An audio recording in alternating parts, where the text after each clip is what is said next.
Peter the Great and his son Alexei never got along. Peter neglected his boy, while Alexei's mother taught him to despise his father. But still, no one could say Alexei deserved Peter's horrific betrayal. Born in Moscow in 1672, Peter was Tsar Alexei of Russia's 14th child. Despite being so low on the food chain, his father took a keen interest in the boy. For the first 4 years of his life, Peter enjoyed the kind of lavish childhood you'd expect from a Tsarevich. Then, well, things took a turn. Tsar Alexei died when Peter was just 4 years old. Peter's 15-year-old brother Fyodor took the throne next. But here's the thing. Fyodor was a weak and sickly child who had grown into a weak and sickly teenager. And unfortunately, in the 17th century, weak and sickly basically meant your life was a coin flip. Folks in Russia weren't planning on getting too used to Tsar Fyodor, if you know what I mean. Fyodor managed to hang on for a few years before succumbing to an illness. That's when Peter's life got very interesting. Here's what you need to know. Tsar Alexei had 2 wives. Those 2 wives had families, and both of those families wanted their eldest kid to be the next Tsar. So even though Peter's older brother Ivan should have been the next Tsar, his family had other plans. They had an advantage too. This candidate Ivan was, let's say, not of sound mind. Finally, the Russian boyars made the call. The 10-year-old Peter would be the next Tsar. The only problem was, some people were furious about it. Peter didn't only have brothers, he also had 6 older half-sisters. And not all of them were happy with the whole only boys can inherit the throne thing. One of those sisters, Sophia, decided to do something about it. No punk little 10-year-old half-brother of hers was getting his grubby little hands on Russia if she had anything to say about it. Sophia convinced the Streltsy, the elite Russian military corps, to rise up in rebellion. Next, she showed Peter's family just how brutal she could be. Peter the Great witnessed horrors no child should see. Sophia had many of Peter's closest relatives and friends murdered during her violent coup. Even worse, Peter was personally on hand to see some of these slayings. Such a horrific experience might have broken another child. But Peter the Great was not like most. Soon enough, he would be the one committing the atrocities. Sophia wanted to rule Russia, but she couldn't be so bold as to proclaim herself Tsarina. Certainly not when she still had brothers. Instead, she forced the boyars to name her half-brother Peter and her full brother Ivan as co-tsars. And while they came of age, who would run the country as regent? Why, Sophia, of course.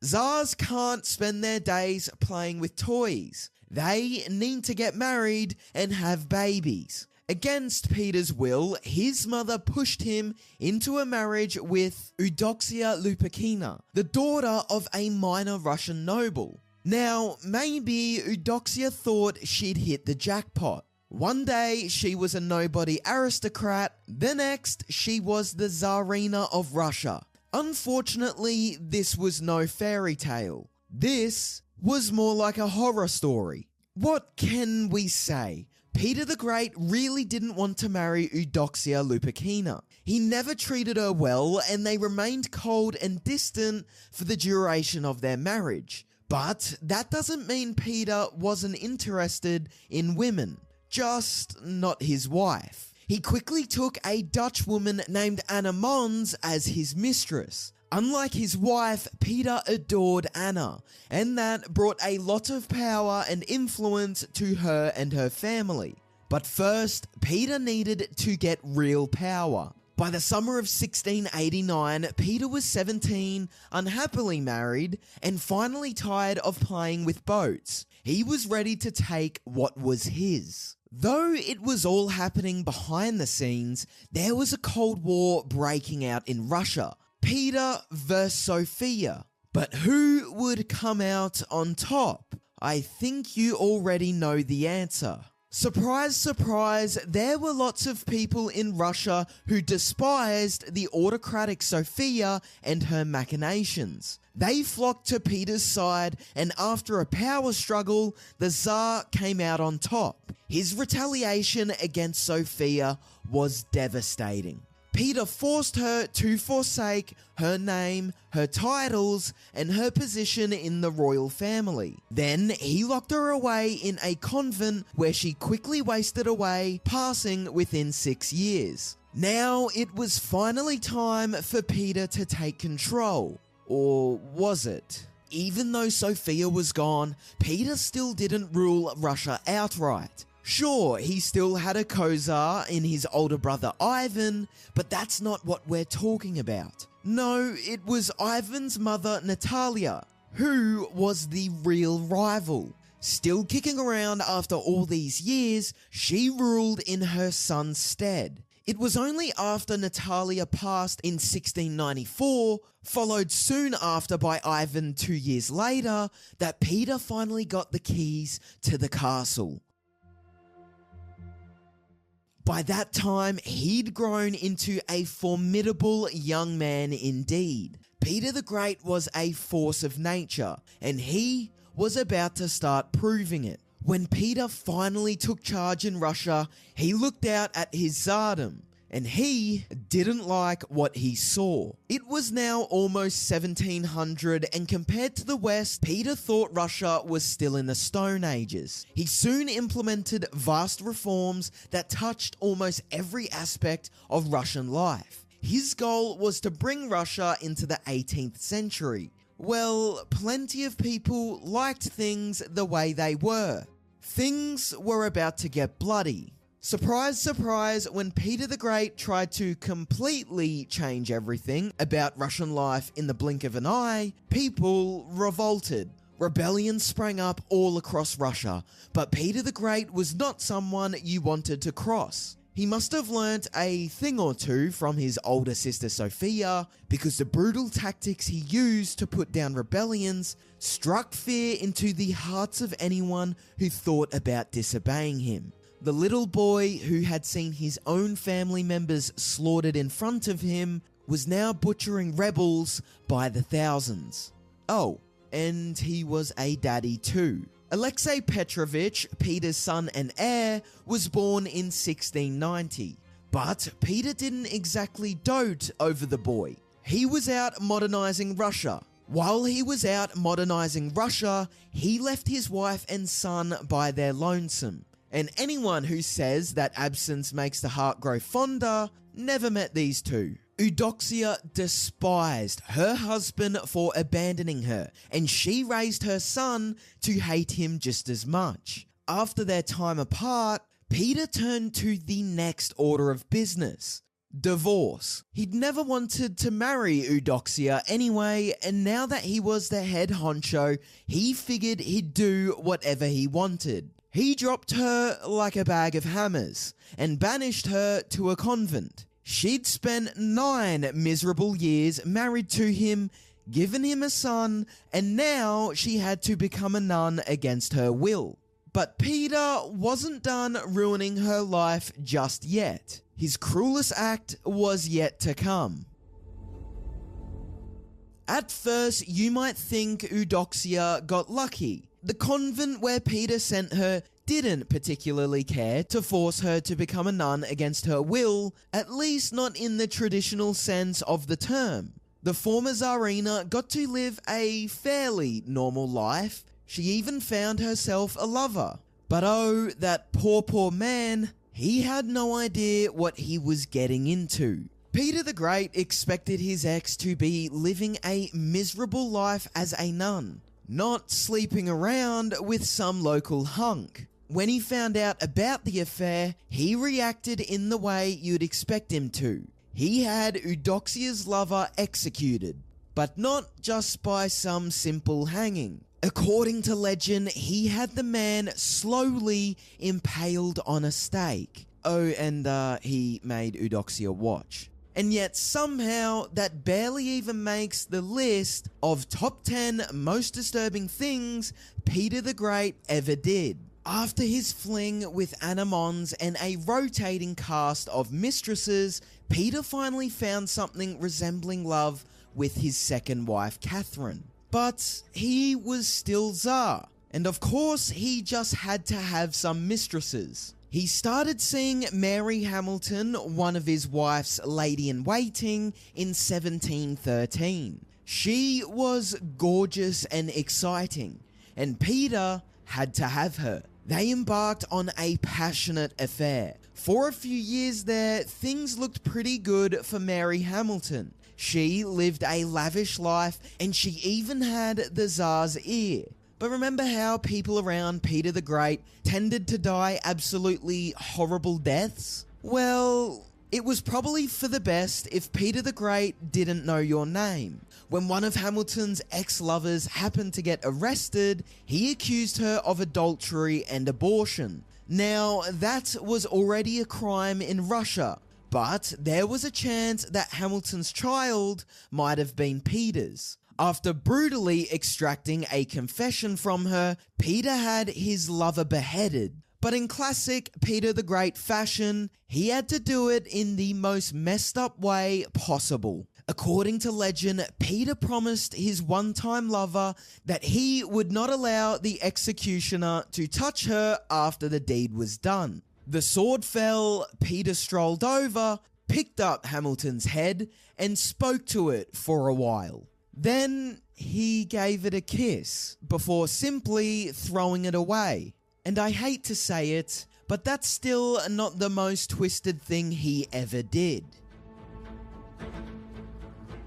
Around 1723, Peter the Great's health took a turn for the worse. Specifically, he started having problems with his urinary tract and bladder. Okay, that's not ideal, but it gets so much worse. The following summer, doctors performed surgery to ease his pain and released 4 pounds of blocked urine. I cannot even begin to imagine the relief. Even after having his surgery, Peter didn't get much better. He stayed bedridden for months until he couldn't take it anymore. By October of 1724, he'd decided he was cured. He left his bed and decided to do his favorite activity, performing lengthy inspections of the various building projects across his city. Doesn't that sound like a good time? Despite his own insistence, Peter was far from cured. He worked himself to the bone all autumn and winter, and by January, his uremia had returned. Unfortunately, you can only pull the old remove 4 pounds of urine trick once. He gave his last breath sometime in the early hours of February 8th, 1725. Peter the Great was no more, but at least he had his son, Alexei, to take over for him, right? We've finally reached the main event. It is time to discuss the darkest stain on Peter the Great's legacy. Peter the Great expected his son to be as dedicated to the new Russia as he was. Once Alexei was old enough, he worked the boy to the bone, sending him all over Russia on one errand or another. So Alexei had already hated his father, then Peter went and sent him on all these grueling campaigns in service of a new Russia that Alexei didn't even want. Anyone could see this father-son relationship was in the toilet, but I doubt anyone foresaw what Peter would do to his own son. By 1715, Peter and Alexei's relationship was at an all-time low. Peter wrote Alexei a stern letter threatening to cut him off if he didn't get on board with the whole New Russia thing. Alexei's reply was pitiful. He wrote back offering to renounce his claim to the throne in favor of his own son, Peter II.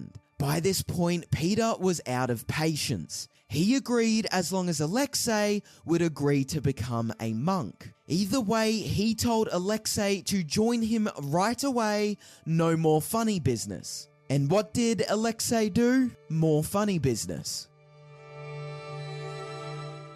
Alexei wasn't sure if he could handle becoming a monk, but he definitely knew he didn't want to join his father, so he ran away. He fled to Vienna, where he had an ally in his brother-in-law, Holy Roman Emperor Charles VI.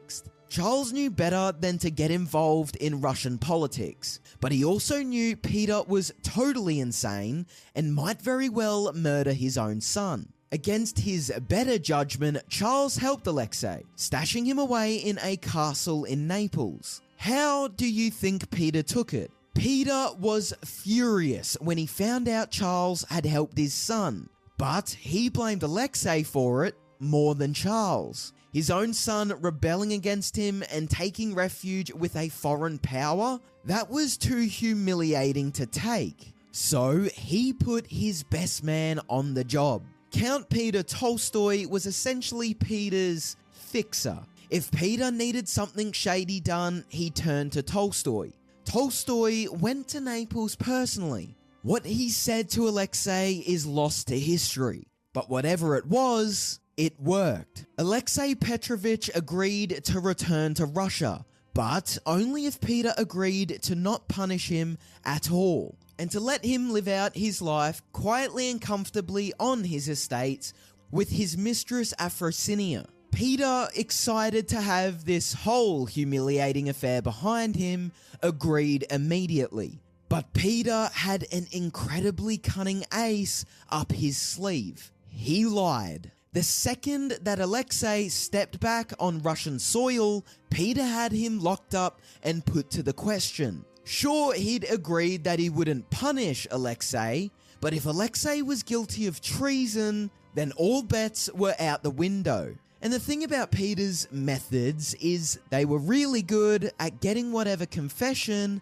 you wanted out of people. Peter the Great had done some awful things before, but he really went off the deep end during the whole Alexei affair. He dragged his ex-wife Eudoxia out of her convent and had her tried for adultery. Anyone who had ever been friends with Alexei was impaled or broken on the wheel, or whatever other nightmare execution Peter dreamed up for them. Any name that left Alexei's lips met the same horrific fate. His servants had their tongues cut out. But after all that, there was still no actual evidence that Alexei had done anything wrong. So, Peter just kept going.